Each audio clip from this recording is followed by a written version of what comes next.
All right, this is question 9, FRQ. Part of this is missing in the PDF that I gave you guys because College Board didn't download it, but I sent it to you in your email. So check for part C and the diagram in your email. Okay? All right, so hydrogen peroxide decomposes according to the equation above. It's thermodynamically favorable at room temperature. That means delta G is negative, just in case they ask you a question about it, okay? Then it tells you that a particulate representation of the reactants is shown below. In the box on the right, draw the representation that would happen once the reaction goes through. So this is really common for them to have questions like that. They love particular diagrams, okay? So in the equation, you have two H2Os becoming two H2Os, two H2O2s becoming two H2Os plus O2. So you have double the number of H2O2s. So you should have four waters and two O2s, okay? So I'm gonna just quickly draw my water molecules. Those are my waters. Remember to shade to show your particular diagram like accurately. It just has to be clear. It doesn't have to be a work of art.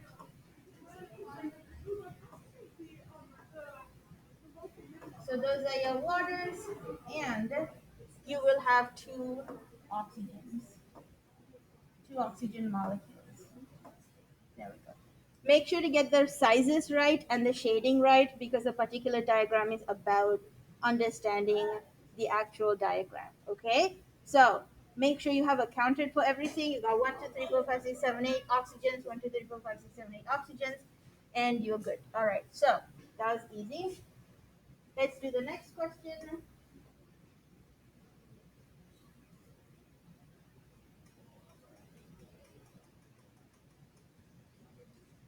This one is a energy diagram for the uncatalyzed decomposition of hydrogen peroxide. So potential energy diagrams, you have to be able to read them accurately, okay? According to the diagram, is the decomposition reaction exothermic or endothermic? So at the beginning of the reaction, your reactants have more energy, and at the end of the reaction, your reactions have less energy than your products have less energy than they started out with. That means this amount of energy was released, so this is exothermic. In an endothermic reaction, products would be higher than reactants. Okay, if products are lower than reactants, it's an exothermic reaction.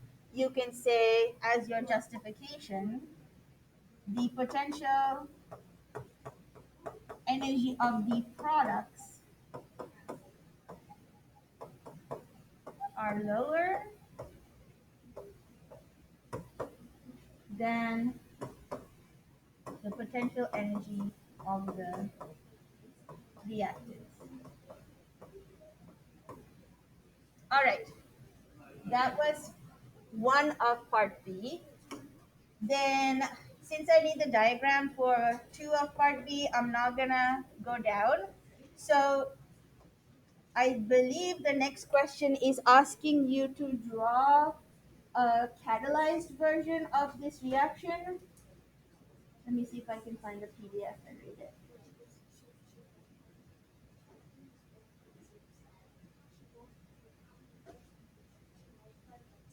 Yep, it says manganese dioxide is an insoluble compound that was added to the hydrogen peroxide that acts as a catalyst. On the diagram above, draw a curve to represent the reaction as it occurs in the presence of manganese dioxide. Okay, so manganese peroxide.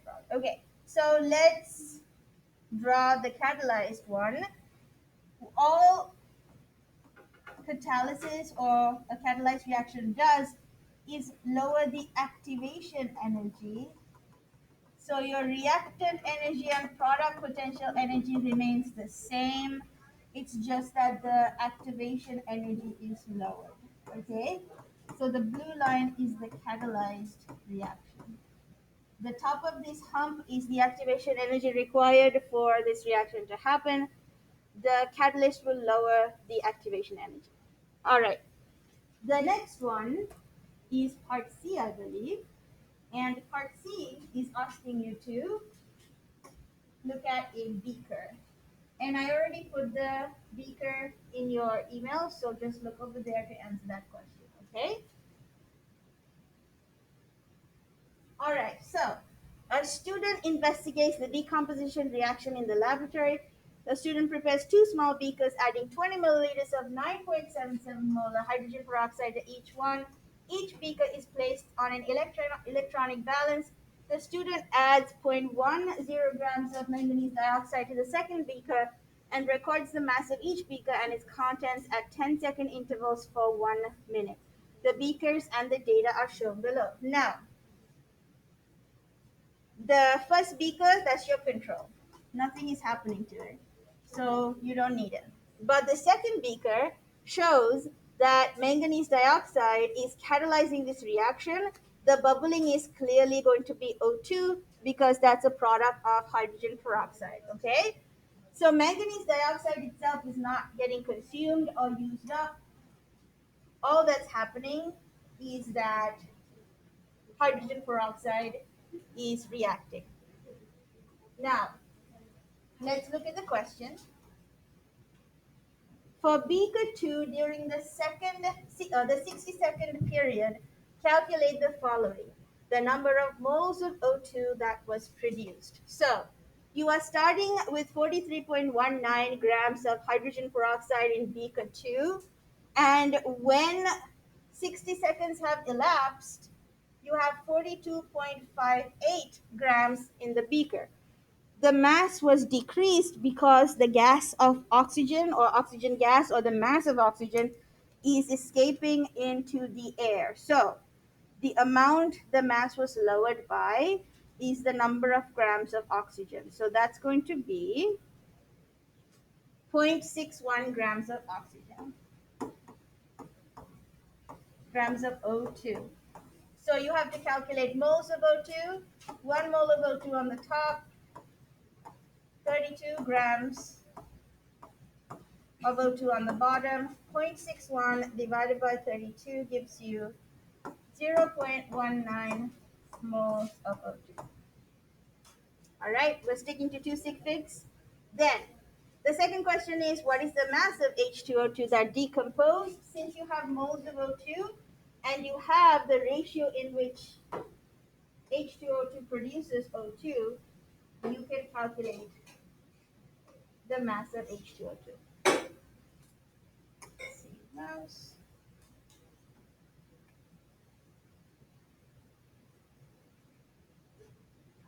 All right. So I have 0.19 moles of O2.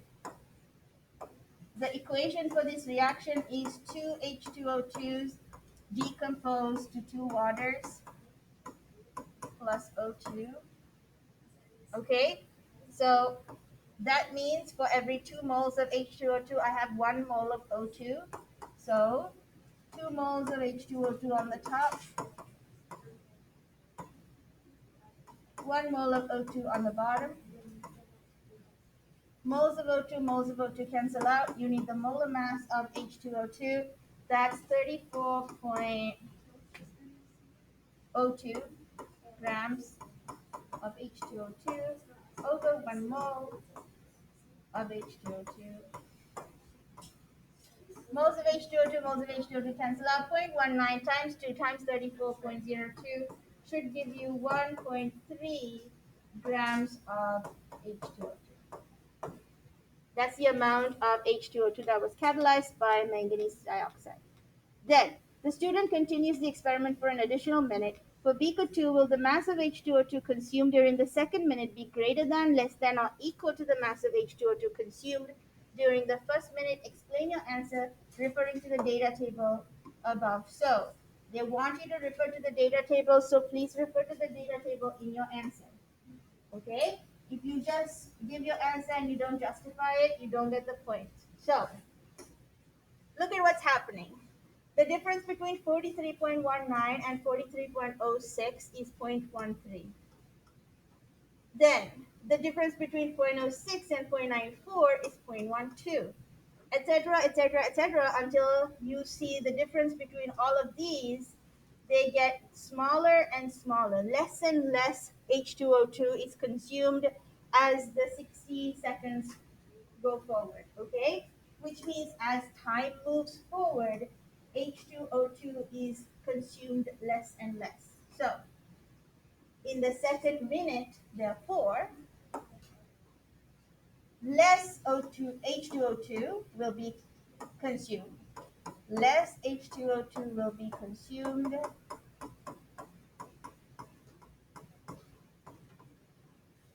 based on the data.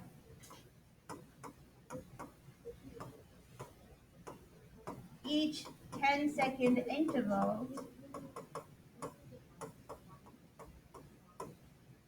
results in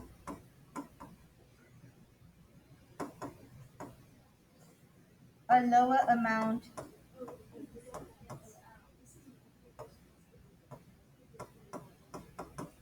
of H2O2 decompose.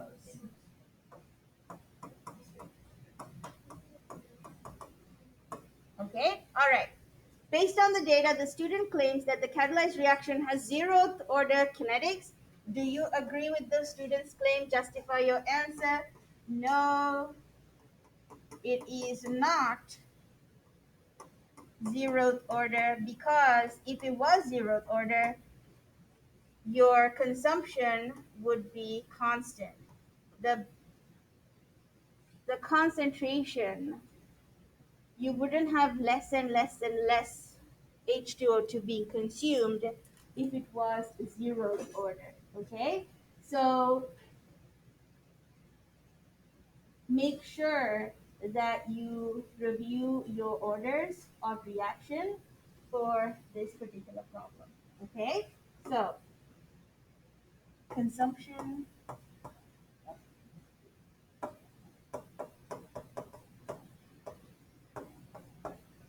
of H2O2.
My pen is not working on the tools. Oh, wait, it's working. It's working. It's working.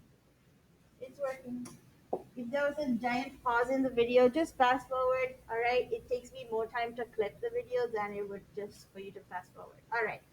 So I guess my answer is erased for the E, part E. I disagreed. Based on the data, student claims that catalyzed reaction has zero order kinetics. Do you agree with the student's claim? Justify your answer. No, I don't, because if it was zero order, the rate of consumption of H2O2 would be constant.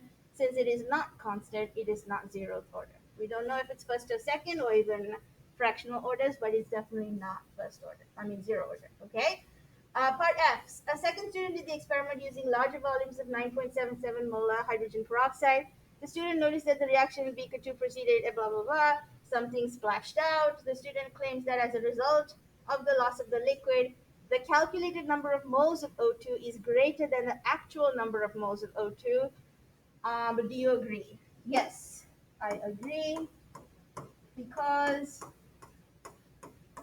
moles of O2 was calculated based on the loss of mass from the beaker. So if some spilled out, you'd have a greater mass loss, and it wouldn't actually be accurate on the basis of moles of O2 produced. Okay, the hydrogen peroxide used in the experiment can be prepared by a reaction of solid ammonium peroxide disulfate with water. The products are hydrogen peroxide and ammonium bisulfate. Write the balanced equation for the reaction. So not asking for net ionic here, and they're giving you all of this stuff. So ammonium um, peroxide disulfate is going to be reacting with water. There we go. That's your second reactant. Is going to form H2O2 plus ammonium bisulfate. NH4, HSO4. All right, so just balance this equation. I got two sulfurs, so I should probably put a 2 there. And how many hydrogens? 2 times 4, 8, 9, 10. 2 times 4, 8, 9, 10. We'll put there. How many oxygens? We got 8, 9. We got 2 times 4, 8, 9, 10. Okay, I believe a 2 there would fix it. Yeah. So let me actually count those. 2 times 4, 8 hydrogens, 12 hydrogens. 1 nitrogen, 1 nitrogen. 2 sulfurs, 2 sulfurs. 2 hydrogens. 2 times 4, 8 plus 2 is 10. 12 hydrogens. Yeah, we're good. And then 2 times 4, 8 oxygens. And 9, 10. 2 here plus 8. Yeah. So ammonium peroxide disulfate plus 2 H2Os goes to H2O2 and 2 ammonium bisulfate. That should be your last answer. All right.